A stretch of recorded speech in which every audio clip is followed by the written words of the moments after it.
To je rovnaké. Len akceptuješ, že si to musíš pripraviť. Tuto chceš do 3-4 lob hneď zabiť. A keď už náhodou mám nabitú krátku, tak už to chceš zabiť. Aj tu umiestni. Srdca na to, kam tú loptu hráš. Chápeš? To není o smeroch. Ty môžeš využívať všetko. Ty musíš dostávať do toho, že nevie ťa čítať. Chápeš? Ale ty proste chceš niekde zrazu pridať. A to isté je na riterne. Buď rozhodná, kurva.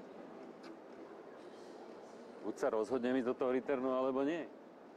Ale vždy, jedine vtedy returnuješ dobre, pokiaľ ho hráš agresívne. Pokiaľ to budeš rozohrávať, aj keď ho hráš backendom, tak ho musíš zahrať agresívne. Musíš ho namieriť a hrať ho niekam. To isté je servis. Opri sa o ten servis, keď ideš prvý. Dobre? Ale rozhodnosť je dôležitá a ísť si za tým, čo chceš ísť robiť. Ale buď trpezlivá. Agresívna trpezlivosť, ale agresívna, dobre? Poďme.